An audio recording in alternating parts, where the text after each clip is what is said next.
Magandang araw sa ating lahat. Sa mga viewers ngayon, humihiling po ako ng suporta bilang pag-like and share ng videong ito. At panoorin na rin ang mga YouTube ads. Halina't atin nang panoorin ang pangangaral ni Brother Eli Soriano na isang napakahalagang taon, isang araw na napakahalaga sa Diyos, isang araw kung kailan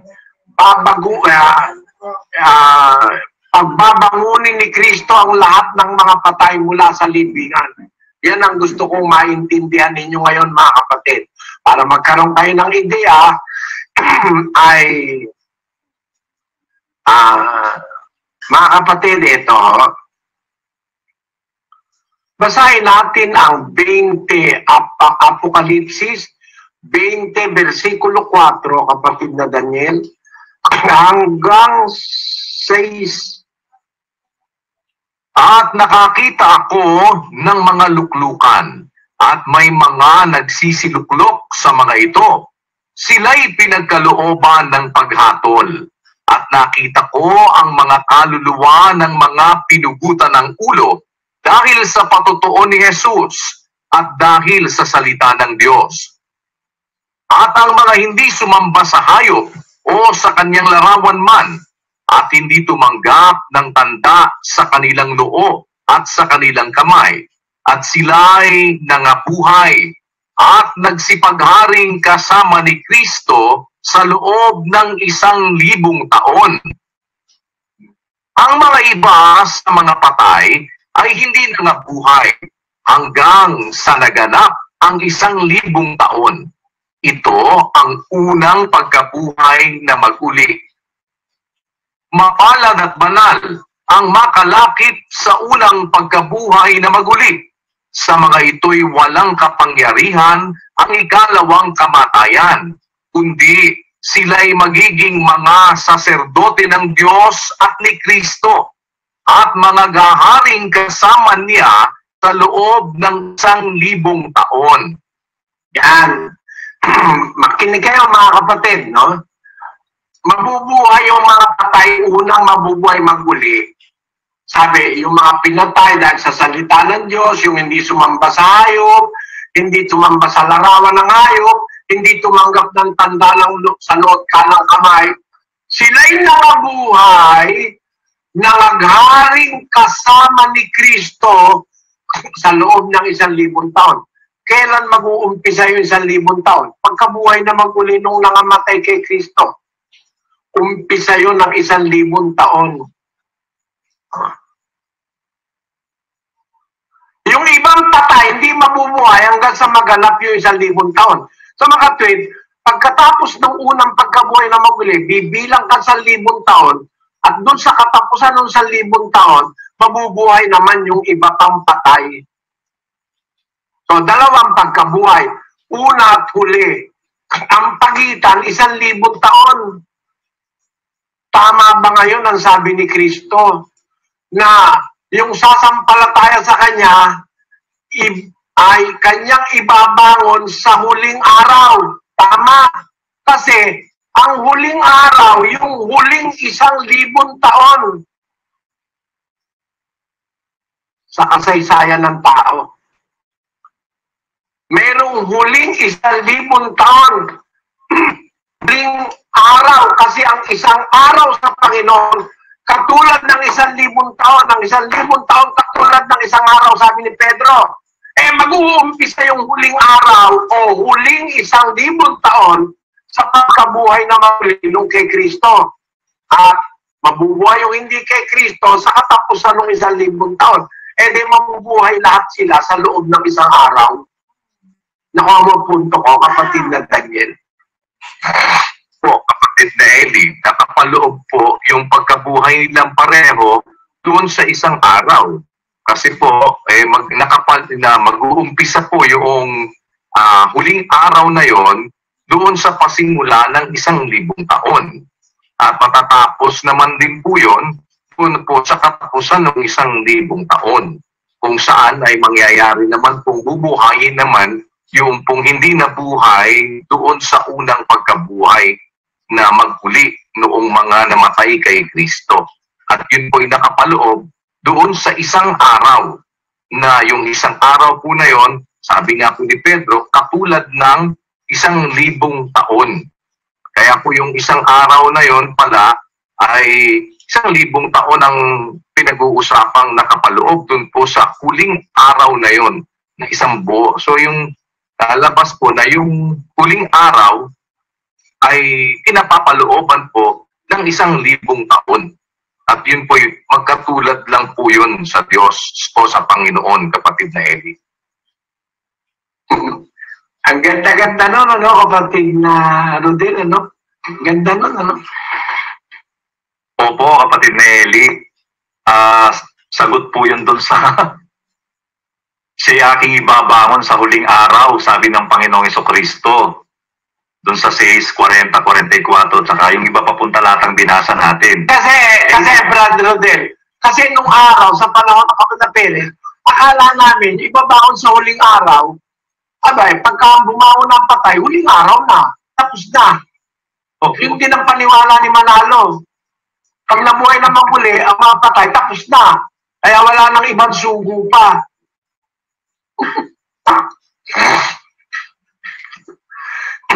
Yan. Ang huling araw,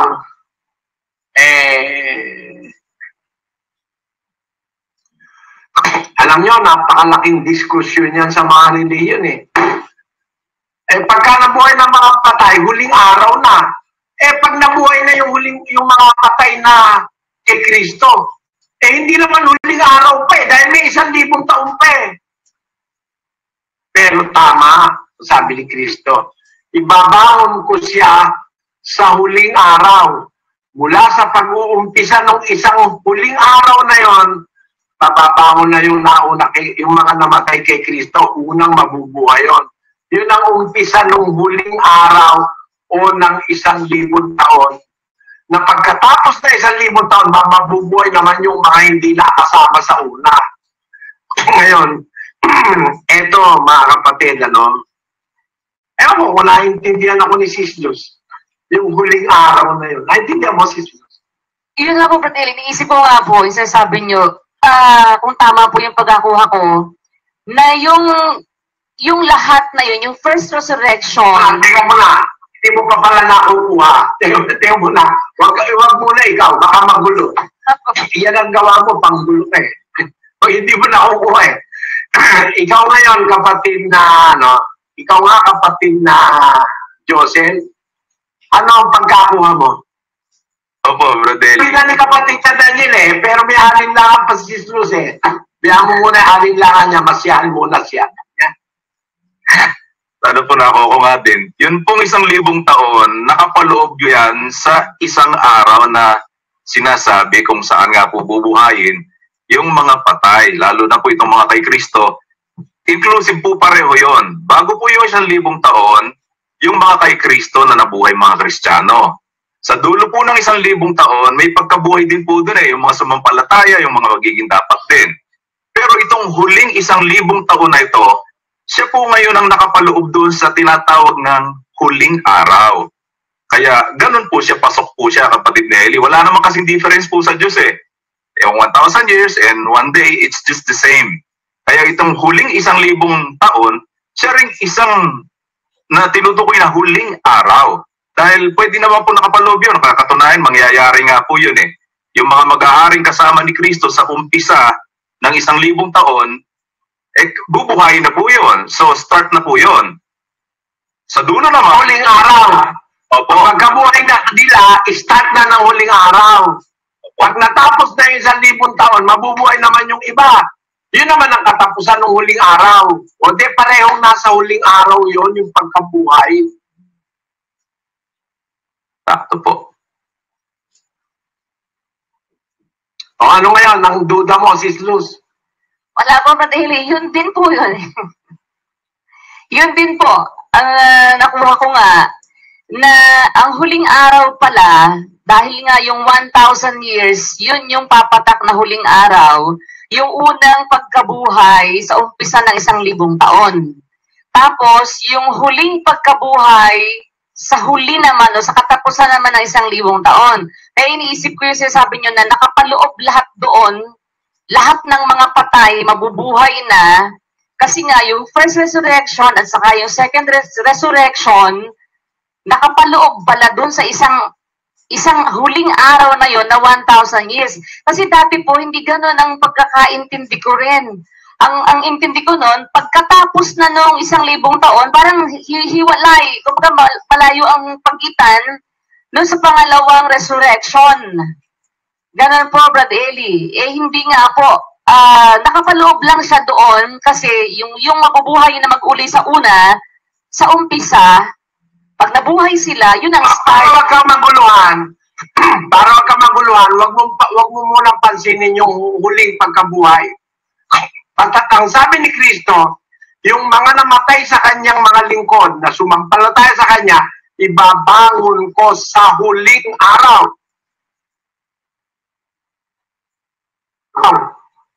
Hindi huling araw na wala nang kasunod.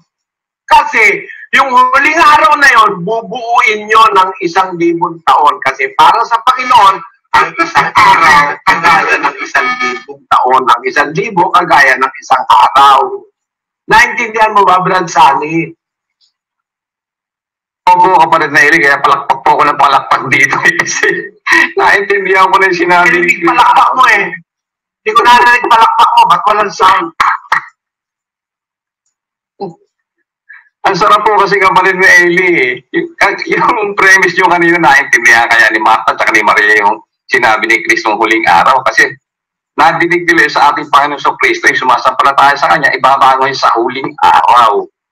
Dati nga po, alam natin huling araw, yung wala nang kasunod yun. Yun na po yung parang yung last resurrection.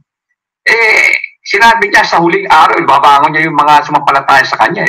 Hindi papatak sa huling araw. Kung yun ay sa last resurrection, paano mangyayari yun? May 1,000 taon nga po na darating na mag-aari si Kristo na mayroong unang pagkabuhay na maguli.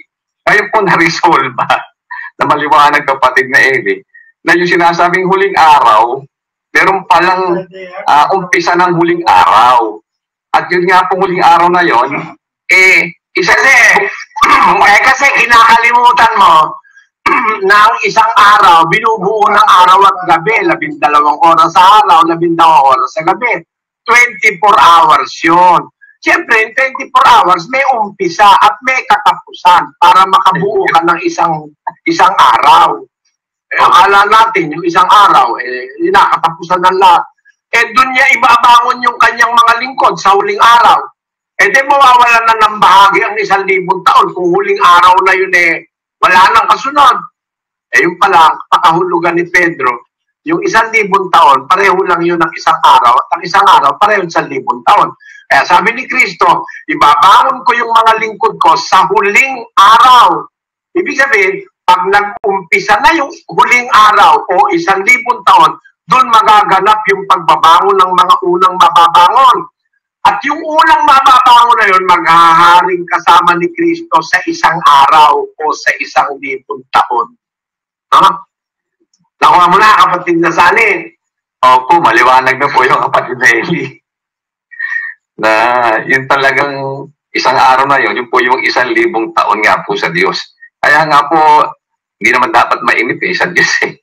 Hindi naman siya sakop ng limitasyon ng tao. So maliwanag na po. Naliwanagan mo na yun. Naliwanagan mo na yun na yung tinutukoy ni Kristo, babangon ko siya sa huling araw, yun ay nasa sa umpisa ng 1,000 taon. Kasi yung 1,000 taon, yun ang huling araw o huling 1,000 taon na ang tao'y makapaglilingkod sa Diyos. Kaya, huling araw nag-uumpisa sa unang pagkabuhay na mag-uli. Huling araw. Ibabangon ko siya. Kaya ang sabi ko sa inyo kanina, hindi ko lang alam kung naintindihan ni Maria at saka ni Marta na yung huling araw, 1,000 taon pa ang kahulugan nun. Naintindihan mo yun, Brad Sally, yung sinabi ko. Hindi ko lang alam kung nakuha ni Marta yun. Opo, kapatid na Eli. Kaya nga po iniisip ko, kaya pala ganun ang banggit niyo po kanina, kung naintindihan ni Marta o ni Maria, yung kahulugan ng huling araw. Kasi nga po ngayon, naintindihan natin na yung huling araw na yon, yun nga po yung huling 1,000 taon na merong umpisa, na ang umpisa po nun, yung unang pagkabuhay na magpuli. Kaya, ayun po, kung naintindihan. Alam mo ang mangyayari. Alam mo ang mangyayari, Brad Sunny. Ano po, kapag naibig? Sa pagkabuhay na maguli sa una, mabubuhay si Marta. Mabubuhay si Lazaro. Mabubuhay si Maria. No? Opo. Kasama silang maghahari sa 1,000 taon. Kung hindi naintindihan ni Marta, sasabihin niya, yun pala ang gusto sabihin ng Panginoon na ibabangon niya sa huling araw. Umpisa ng huling araw, mabubuhay na kami at maghahari kaming kasama niya sa 1,000 taon. O sa huling araw. May huling araw eh. Pag sinabi kasing huling araw, wala nang kasunod. No? Wala nang kasunod na araw. Kung ang kabuuan ng huling araw na yun 1,000 taon, wala nang kasunod na 1,000 taon. Pagkatapos ng 1,000 taon, mabubuhay na yung huling patay, meron pang natitirang kaunting panahon para kay Satanas. Hindi na isang araw yun. Oras na lang yun. Konti na lang eh. Gets mo, kapatid? Gets mo, kapatid na Danny? Amen po, apaw po ng Panginoon. Salamat po sa Diyos. Na-resolve po ito, kapatid na Eli. Yun nga pong sa 1:49 ng Juan, sinabi ng Panginoon, sa huling araw ipubuhayin. Pero napag-aralan na natin ng mga nakalipas po, kapatid na Eli. Dalawang pagkabuhay na maguli. Paano nga ito ako? Sabi ko nga po, ituturo din yan. At ngayon nga po yung araw na yon, na yung pala, hindi naman na walang kayo-ayawaga pag naituro nyo na po. Dahil yung palang 1,000 taon, pasok yung isang araw doon, yun ang unang resurrection. Yun, sa makatwid, pag nag-umpisa yung unang araw, papasok doon yung unang pagkabuhay na maguli po, kapatid na Eli. Kaya walang kontra, walang ano po sa Biblia. Dahil si Juan din po palang nagsulat doon nung Ebanghelyo kay Juan na kung saan binanggit ng Panginoon na bubuhay niya sa huling araw. Ang nasa isip ko po dati, huling araw, doon na yun sa ikalawang pagkabuhay. Ilingkod yun Yun po ang isang malaking question ngayon. Pero habang tinuturo nyo po ngayon, salamat sa Diyos na nagliliwanag ng napakaliwanag po kayo na yung palang 1,000 taon, may umpisa yun At doon na nag-uumpisa ang isang araw na yon o isang 1,000 taon na tinatawag ding isang araw na doon naman mabubuhay yung mga lingkod ng Diyos na namatay kay Kristo, maghahari sa loob ng 1,000 taon. Kaya yun po ang aming naintindihan. Na-resolve po yung problema namin din. Naisip ko na dati paano yun, parang magkakontra. Yung po pala'y walang kontra, walang hiwaga. Salamat po sa Diyos. Masarap na maintindihan po namin ang bagay na ito. Salamat po sa Diyos. Naintindihan. Ikaw, Tata F, naintindihan mo ba yan, Tata F? Opo, awa ng Diyos. Kasi po sa hindi naman ganun akala ko nga po, yung huling pagkabuhay, hindi nakasakop doon sa 1,000 taon o doon sa isang araw na yon. Yung pala, unang pagkabuhay, simula na ng 1,000 taon, nasasakop din doon yung last resurrection, yung huling pagkabuhay. Ganun po pala yung kapatid Deli. Kaya pala, parang ang hirap resolve Kaya nga sabi ni Brad Danny, pagka itinaliwanag nyo na,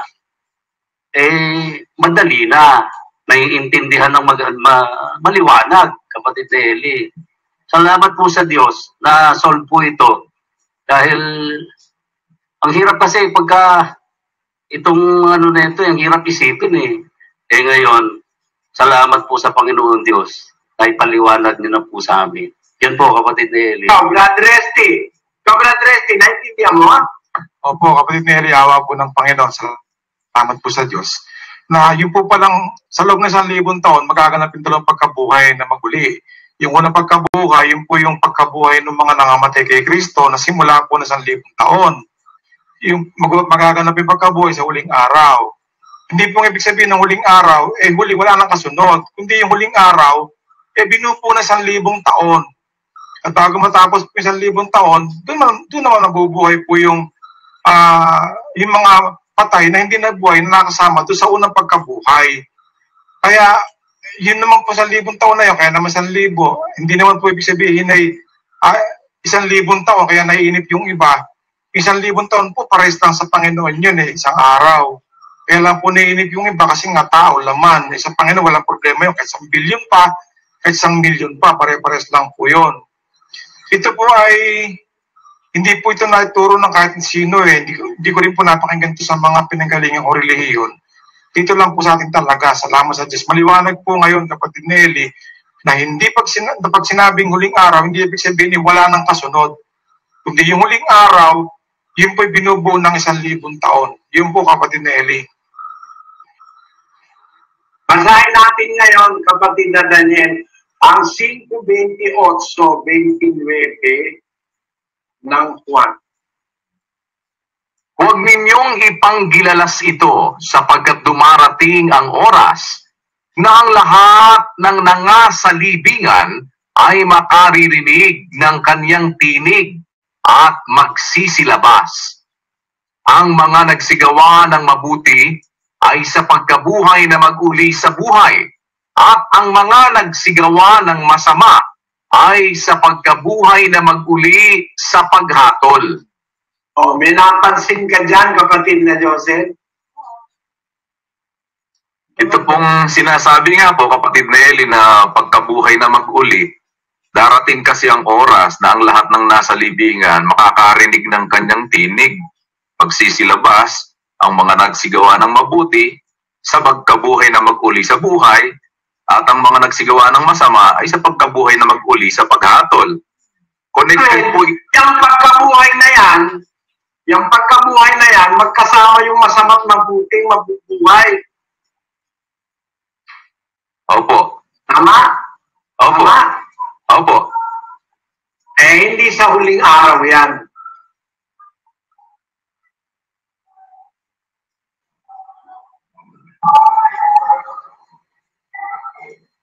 Wala kang itatanong?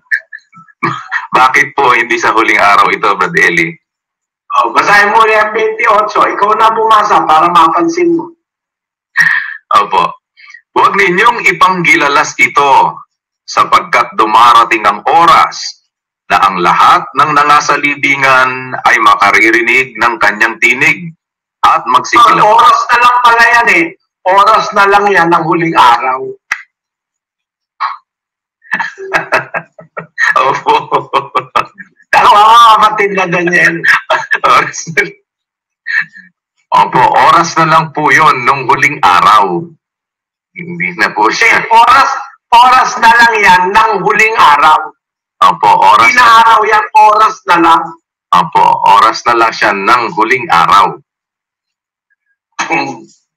Kasi, yung unang mabubuhay yun sa umpisa ng unang araw Dumarating, sabi niya, ibabaon ko sa huling araw. Tamang-tama ang pagkakagamit. Kasi magbabaon sila sa umpisa ng huling araw o umpisa ng 1,000 taon. Tapos mag-aari sila 1,000 taon. Yung palang huling pagkabuhay, darating ang oras, lahat ng nasa libingan, masama't mabuti, lalabas. Kasi yung unang pagkabuhay, walang masamang mabubuhay dun Ang mabubuhay lang sa unang pagkabuhay, puro matutwid yun, mga namatay kay Kristo. Yun lang mabubuhay sa unang pagkabuhay. Kaya yun, magaganap yung pagkabuhay na yun sa huling araw, sa umpisa ng isang araw. Pero yung pagkabuhay naman ng mga magkasama na yung masama at mabuti, yung huling pagkabuhay, yun naman ay darating ang oras na kasama pa doon sa huling araw. Nakalino mo na, kapatid na Daniel? Opo, parang kung ilalagay ko po doon sa madaling maintindihan, ang pagkabuhay po, sa huling araw, yung unang pagkabuhay, yun po yung umpisa. Yung susunod na pagkabuhay, kung saan naman kasama na yung mabuti at masama, yun po ang dulo na parehong laman po nung huling araw. Kaya yun. Kaya kung nabuhay yung unang nabuhay ng alas 12 ng gabi, ating gabi, no? Mabubuhay naman yung huling mabubuhay alas 11:59 o alas 12 ng susunod na ating gabi. Di ba gano'n, kapatid na Daniel, ano? Opo, parang una't dulo po. Pero parehong nakapaloob. Kumbaga sa date, parehong pasok po sa date na 4 ng Hulyo. Kaya lang, yung una, dun sa umpisa ng 4, at yun namang pangalawa, yun naman pong dulo ng 4. Pero pareho pong 4. Eksakto. Yun ang pagkabuhay, no? Ang mga unang mabubuhay sa huling araw. Yung huling mabubuhay sa oras na huling oras ng huling araw. Kasi sabi ng Biblia, pagkaraan ng 1,000 taon, ang iba sa patay, hindi mabubuhay hanggang sa maganap ang 1,000 taon. Sabi, pag naganap na 1,000 taon, mabubuhay ngayon yung mga huling patay. Naganap yan sa loob ng araw ng Panginoon. No? At yan din ang magaganap na isang araw na kaaya-ayang araw, kaaya-ayang taon ng Diyos, magaganap.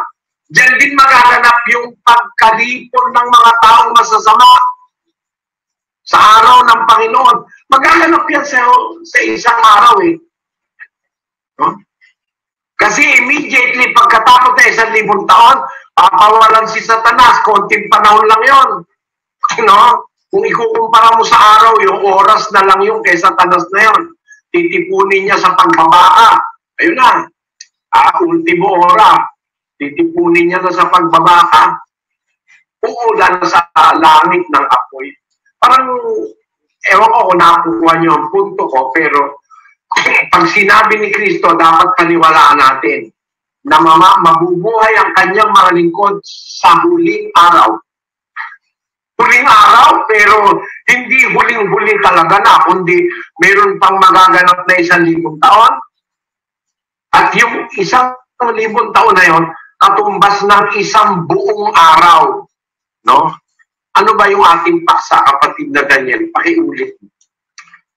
Ang ating pong paksa kung bakit ang 1,000 taon ay isang buong araw sa Diyos na maaaring matawag na huling araw kung kailan mabubuhay ang lahat ng patay para hukuman ayon sa Biblia. Ayan, di ba yun ang ating paksa, yun ang guide natin? Yung palang 1,000 taon ay isang buong araw yon sa Diyos. Kasi sabi ni Pedro, hindi nyo dapat kalimutan ito mga kapatid. Kaya yung mga manunuya na yan, mga ateista na yan, na hindi naniniwala sa Diyos, nanunuya, asan ka, kailan darating, ano ba, ba't di matating, etc., etc. Hindi nyo dapat kalimutan ito. Yung mga manunuya na yan, kaya ganyan, hindi nila alam ito, hindi nila kinakalimutan nila ito, na ang isang araw sa Panginoon katulad ng 1,000 taon, at ang 1,000 taon katulad ng isang araw. Sa Diyos, pareho lang ang isang araw at 1,000 taon. Sabi ni Kristo, yung mga lingkod niya, ibabangon niya sa huling araw pala, sa umpisa pala yun ng 1,000 taon. Tapos maghaharing kasama niya sa loob na 1,000 taon. Pagkatapos na 1,000 taon, mabubuhay naman ngayon yung mga huling mabubuhay na mga patay. Napakagandang aral nun, ano na, magkakadukto, walang magkakakontra sa kanila. Sinasabi ni Kristo, sinasabi ni Pedro, sinasabi ni Pablo. Kaya yun ang ating pag-aaralan uli. Yung sinasabi ni Pablo, ni Pedro na ang mga bagay na ito, sinasalita ni Pablo sa kanyang mga sulat na ang pagpapahinuhod ng Panginoon ay pagliligtas. Iimbestigahin natin yan mga kapatid. Kaya lang hindi na natin matatapos ngayon. Siguro tama na muna dyan.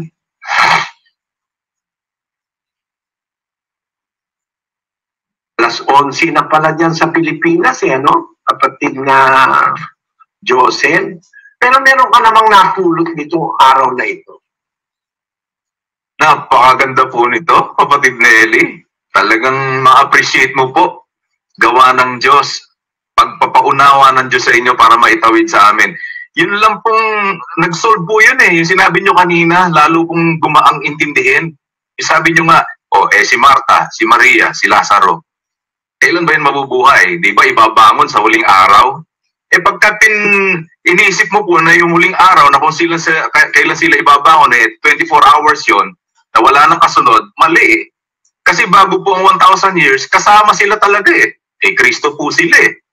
Paano mas madaling maintindihan ngayon? Yun nga, pumapasok po yung sinasabi nyo.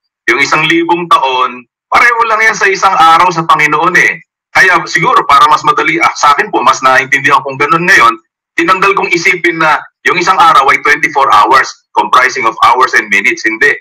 Yung huling araw na yon, comprising of 1,000 years yon. Kaya yung susunod pa doon, pagkatapos ng pagkabuhay na mag-uli sa mga Kristiyano, ano pa rin po yun, sakop pa rin ng isang araw, pero sa dulo na po yun. Mga huling oras na po yun. Oras na lang, hindi na po araw ang tinutukoy, Brad Eli. Napakaganda po. Salamat po sa Diyos. Nakakuha ko po yun sa awa ng Panginoon. Naintindihan mo yon kapatid na naintindihan mo yon kapatid na Ato? Naintindihan mo yan? Opo, kapatid Nelly, ang ganda-ganda po nitong pinag-aaralan po natin ito. Nagliwanag pong bigla yung yung 6:40 po ng Juan na ibabangon yung mga lingkod sa huling araw. Klarong-klaro po ngayon, kapatid ni Eli, salamat po sa Panginoon. Yung po palang huling araw, kapatid na Eli, yung po pala rin yung 1,000 taon na magkapasimula doon sa unang pagkabuhay, ang mabubuhay, yung mga lingkod po ng Diyos. Yung kay Kristo, mabubuhay na una yon. At magkaaring kasama po yun ng Panginoon Kristo sa loob ng 1,000 taon. Pagkatapos po noon, doon sa huling oras na sinasabi na nakapalo pa rin doon sa huling araw, yun nga po 1,000 taon, doon naman mabubuhay yung lahat ng mga patay, mabutit masama, sinasabi po doon sa Juan 5:28 hanggang 29, pero nakapalo pa rin po yun doon sa huling araw, doon sa 1,000 taon. Kaya lang, huling oras na lang. Yun po ang nakuha ko kapatid nila, napakaganda, nagliwanag po yun sa kalooban ko, kapatid. Ikaw, kapatid na Noel, ano ba, may nakama ka ba? Wala? O zero ka? Salamat po sa Diyos, kapatid Nelly, na sa araw po na ito ay naintindihan ko rin po yung sinasabi po ng ating Panginoong Jesucristo na isang araw. Na yung pong isang araw na yon, yun po yung 1,000 taon na ang magiging pagpapasimula po no, yung pagkabuhay po na mag-uli ng mga anak kay Kristo. At yung pong mga nabuhay na yon na kay Kristo, mag-aaring kasama niya sa loob ng 1,000 taon, na yun nga po yung isang buong araw, na sa pagtatapos po ng isang buong araw po na yon, yung mga huling oras ng isang buong araw na yon, doon naman din po mangyayari yung pagkabuhay na po ng lahat, kakasama na po yung mga masasama. Ito pong mga bagay na ito, mga kapatid, ay salamat po sa Diyos dahil ito po ay dito lang po natin mauunawaan. Dito ko lang po ito naintindihan, kapatid Nelly, at ngayon lang din po na hindi ko po narinig sa ibang mga pananampalataya. Salamat po sa Diyos. Salamat. Salamat sa Diyos, mga kapatid. Salamat sa Diyos, yun na lang ating masasabi. Yung ma-reconcile sa isip mo, magkaroon ka ng kapayapaan, mawala yung duda mo, wala yung pag-aalinlangan mo sa salita ng Diyos. ma-resolve yung para bang sa iba wala nang pang-resolve. Eh kasi sabi ko, darating ang oras. Aba, hindi araw, oras na. Ibig sabihin, matatapos na yung... Walang contradiction eh. Darating ang oras, lahat ng nasa libingan. Oras na yung sinasabi, hindi na araw eh. Pero yung pagkabuhay na una, bubuhayin ko sila sa huling araw. Kaya pala huling araw eh, meron pang dadaan 24 oras eh. Na 1,000 taon. Di ba napakagandang reconciliation no, ng mga salita, no? Mga kapatid, sana naintindihan ninyo ako. Salamat sa Diyos.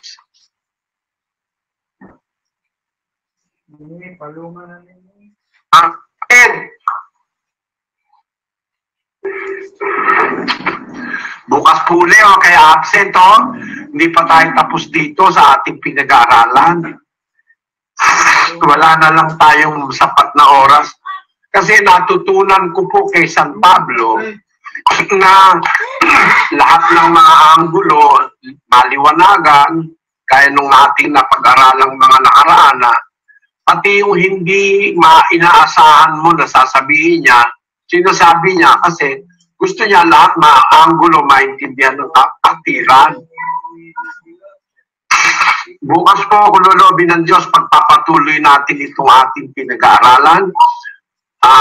Sana maunawaan ninyo kung gaano kahalaga ang pagtitipon ng magkakapatid. Nandito ang pagpapatawad ng Diyos sa ating mga kasalanan sa pagkakatipon. Nandito rin ang pagpapagaling ng Diyos. Nandito rin ang pagdinig ng Diyos sa ating mga panalangin. Basahin natin ang ikalawang kronika, 7:14, kapatid na Daniel. Kung ang aking bayan na tinatawag sa pamamagitan ng aking pangalan ay magpakumbaba at dumalangin at hanapin ang aking mukha at talikuran ang kanilang masamang mga lakad, akin ngang didinggin sa langit at ipatatawad ko ang kanilang kasalanan at pagagalingin ko ang kanilang lupain. Kaya andyan yan, papatawarin, papagalingin, pakikinggan sa langit ang ating mga daing. Napakahalaga nitong ating pagtitipon. Kahit hindi na tayo nagkakatipon physical, ay makipagkatipon kayo sa espiritu, mga kapatid.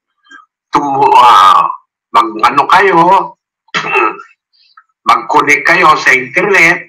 Salamat sa Diyos, merong ganitong teknolohiya na kahit sa gitna ng mapanganib na panahon, nagkakausap-usap tayo. Sana bukas, kung may mga tanong kayo, mga kapatid, meron kayo hindi naintindihan, isulat nyo lang sa chatboard para mapagtuunan natin ang pansin. At salamat sa mga kapatid na salamat sa Diyos dahil sa mga kapatid na bagong bautismo. Sana maka-attend kayong lahat, mga kapatid, sa ating pagpapasalamat na ito. Bukas hanggang sa Linggo, 3 araw po ito, na punong-puno ng mga regalo ng Diyos sa atin, mga karunungan na hindi natin alam sa mga nagdaraang panahon, pero ngayon umpisahan natin. Sabi ko nga, kapatid na Daniel, parang napakahirap sa akin ngayong gumawa ng paksa. Kasi parang bang gusto ko mapagtuunan lahat kagaya nung sinasabi ni Pablo. Wala naman sinabi sa Pablo sa Corinto, mga kapatid, ang paksa natin ngayon ganito, basta lahat ng kailangan ko tuturo niya kung saan mapunta yan, kailangan maliwanagan lahat.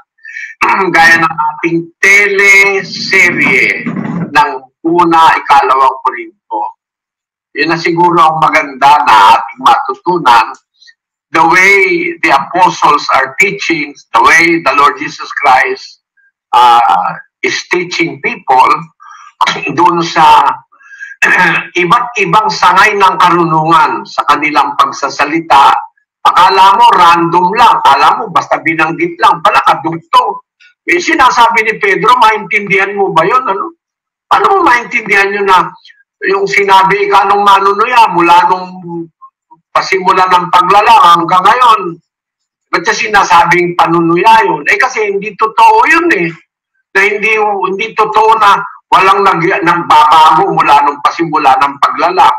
At kaya kung walang nagbabago, hindi na sila naniniwalang dadating pa si Kristo. Amin na ang pagbabago, di lang naintindihan ng mga ateista. Si Noe nakakita yon. Parang si Brad Josel yan.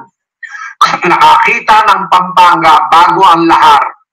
Nakita niya rin pagkatapos ng lahar. Parang ako, yung pinagpupulungan namin doon sa Bacolor, na dati yung mga poste matataas, doon ako nasa ilalim ng poste. Doon ako tumatapat sa poste dahil wala akong ilaw. Doon ako lang sa poste. Pagkatapos maglahar, pumunta ako rin sa pinagpupulungan ko. Yung poste na pinagkukunan ko ng ilaw, nandito, wala pa sa tuhod ko. Napakababa ng poste hanggang bukong-bukong ko na lang. Kasi lumubog na yung buong baryo. No? Nakakita ko ng pagkakaiba. May pagkakaiba. Ang sanlibutan ng panahon ni Noe na iba. Napahamak, sabi ni Pedro. Itong manunuya, ang sasabi, wala naman na iiba. Sinungaling itong mga tarantadong ito. Yung mga ateistang ito. Na pati yung pagparito ng Panginoon, pinagdududahan na. Kaya para wag magduda, nagpaliwanag si Pedro, ang lawak ng pinaliwanag niya, na yung lupa, mawawasak yan, hindi na sa tubig, mawawasak na yan sa apoy. Pero meron tayong hinihintay na pangako, isang bagong langit at isang bagong lupa. Itutuloy po natin itong mga usaping ito. Yung referensya ni Pedro, sinabi na si Pablo rin nagsalita ukol sa pagparito ng Panginoon. Nagsalita rin pala si Pablo. Alamin natin bukas kung bakit pagpapahinuhod ng Diyos yung hindi agad na pumaparito Panginoon Kristo. Alamin natin naman kay Pablo. Kasi ipinasa tayo ni Pedro kay Pablo eh.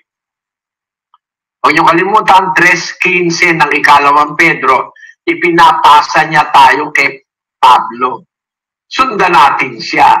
Ganun ang pag-aaral eh. Parang si Kristo. Sabi ni Kristo, pag nakita niyo na ang kasuklam-suklam na pagkasira na sinabi kay Propeta Daniel, unahin ang bumabasa, punta tayo kay Daniel.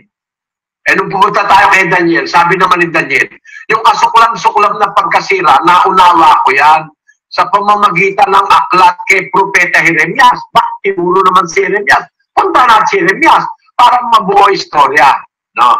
Ngayon, para mabuo istorya, dapat yung naunawa ni Daniel kay Jeremias at naunawa ni Jeremias dahil kay Kristo, dapat maunawa naman ni Brother Eli ngayon. Para makarating sa inyo. Diba? Kaya huwag kayo absent, mga kapatid. Salamat sa Diyos sa pagpapaunawa ng Diyos sa kanyang kalooban sa atin.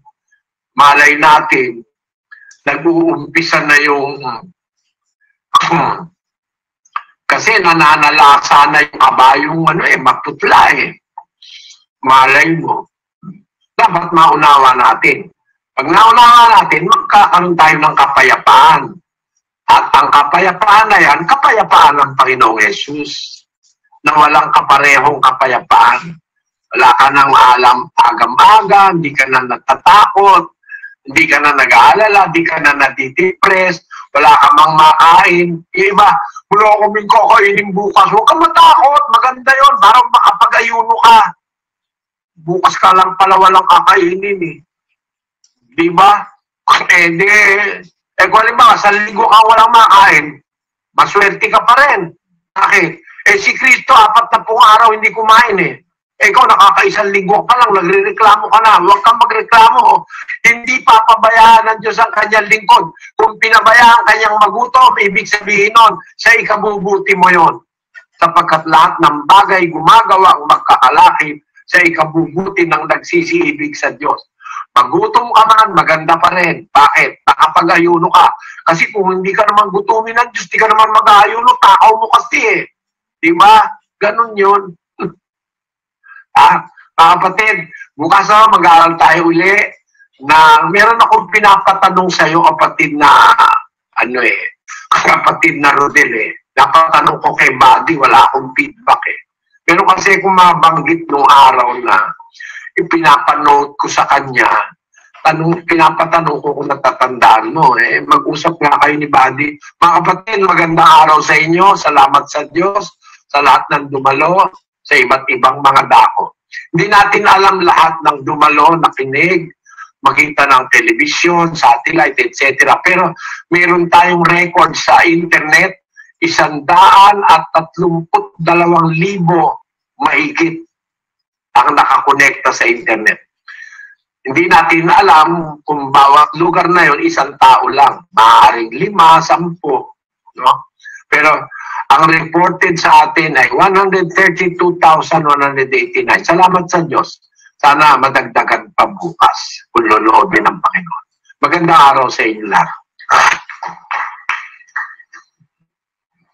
Salamat sa Diyos. Sige po mga kapatid, may mga babasahin naman po tayo dito mga appeals na mayroon na pong desisyon. Reklamo? Po? Kislos? Ano po, Brad Eli? Wala kang reklamo? Wala po. Inaantay ko po yung susunod. Masaya ka naman. Ay, Masaya opo. ka naman. Opo, salamat sa Diyos. Napakarami po talaga, Brad Eli, na natutuhan ngayong araw na to. Pero lang tinatanong si Brad Efren kanina. Sabi ko, tanong niya po sa inyo Ang tinatanong ni Brad Efren?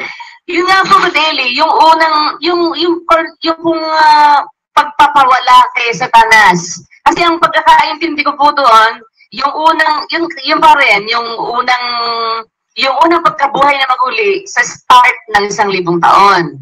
Tapos, yung huling pagkabuhay na maguli, doon sa katapusan na, o huling oras na lang ng 1,000 taon. Di matatapos yon. Kasi huling oras na yung pagkabuhay na maguli. Sabi sa Biblia, pagkatapos na mabuhay, mag-uli yung lahat ng yung mga patay na yan, mapawala ng si Satanas ng kaunti panahon. Lagpas na po yun sa 1,000 taon, pero oras na lang po yun. Hindi na po yun aabot ng isang araw pa. Yun po yung pinag-usapan namin ni Brad Efren kanina. Ganun po yung pagkakaintindi ko na matatapos yung 1,000 taon, tapos konting oras na lang, doon papawalan si Satanas para mangdaya. Tapos, yun na, hanggang sa ibubulig na po siya. Yung Armageddon, doon po mangyayari. After nung Armageddon na yun na po, yung lilitaw na yung luklukang maputi, katapusan na po. Tapos mawawala na yung langit, mawawala na yung lupa. Ganun po yung naintindihan ko po, Brad Eli. Wala namang usapan doon, di ba? Opo.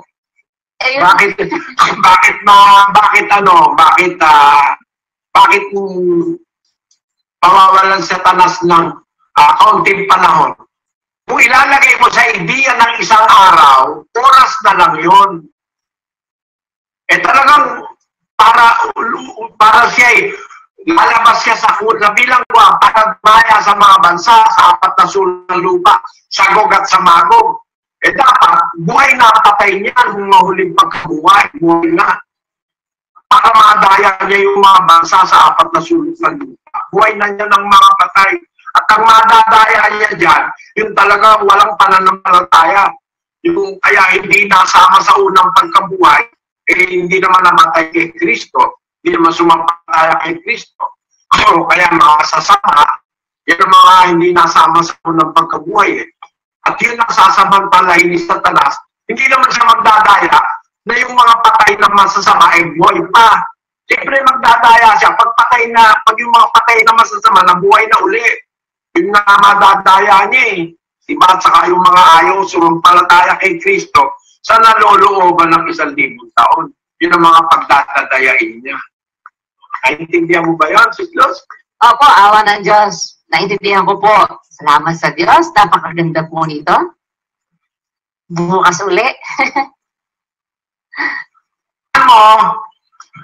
Treating it in a day, pwede mo sabihin oras na lang ang natitira. No? Pero treating it in 1,000 years, konting panahon na lang ang natitira. Opo. Konting panahon na lang. Tapos yung sinabi niyo pa po. Hindi ko napagliliwanag talagang puso ng kahit na sino eh. Ang Espiritu Santo ng Diyos ang makapagbubukas ng puso para maliwanagan. Amen. Tapos po, Brad Eli, yung sinabi niyo pang kaaya-ayang taon ng Panginoon. Nasabi nga po ninyo, doon mangyayari na rin yon, doon sa isang huling araw na yon, sa 1,000 taon na yon, doon na rin mangyayari lahat yun. Ando ng restoration, ando ng pagtatagumpay ng mga kabutihan ng Diyos eh. Kaya yun ang kaaya-ayang taon ng Panginoon, nandun ang pagganti sa masama, nandun ang pagbibigay ng hustisya, nandun na rin ang katuparan ng lahat ng mga sinabi ng mga propeta. Kaya kaaya-ayang taon ng Panginoon, na kung tawagin sa ibang bahagi ng Biblia, kaarawan ng Panginoon. No? Amen. Ang dakilang araw ng Diyos. Pero maraming tawag dyan. Merong tawag dyan na kakilakilabot na kaarawan o araw. Kasi ang pagkakatranslate sa Tagalog, kaarawan eh. Pero kung titignan mo sa Hebrew yan, yung 2:31 ng Joel, pakibasa. Pero bukas na lang, tandaan mo na lang yan, sistus ha. 2:31 ng Joel. Ang araw magiging kadiliman, ang buwan ay dugo, bago dumating ang dakila at kakilakilabot na araw ng Panginoon. Ang araw ng Diyos sa Biblia, tinatawag na dakila tapos kakilakilabot. Horrible. Pero maligaya. Kasi dalawang klase tao eh. May taong mas magiging masaya sa araw na yon, pero namang malulungkot. Merong manginginig sa takot. Ganun yun eh. Yun ang kaarawan ng Panginoon eh. Sa kanyang kaarawan. Araw ng Diyos, araw ng Panginoon. Maraming terminong ginagamit ang Biblia eh. Pero ang sabi ni Kristo, huling araw yan. Huling araw. Nasa umpisa ng huling araw, bubuhayin yung mga namatay kay Kristo. Mag-aari ng 1,000 taon. Mag-aari ng 24 oras sa konsepto ng isang araw. Pagkatapos ng 24 oras, sa mga huling oras, sa huling oras na mabubuhay naman yung mga hindi nakasama sa unang pagkabuhay. Tapos papawalan si Satanas, mandadaya ngayon siya sa mga huling minuto. At saka nauulan ng apoy mula sa langit. Sige, bukas na lang mga kapatid. Salamat ha. Salamat sa Diyos. Salamat sa Diyos. Mas lumiwanag pa. Sige po mga kapatid, yung mga naghihintay po ng appeals, pakiantabayanan lang po. At para malaman natin kung kasama na po ang inyong mga pangalan dito. Si kapatid na Trishaan Malonzo, lokal ng... Maraming salamat sa mga nanood at sa mga hindi nag-skip ng mga YouTube ads bilang suporta sa aking channel.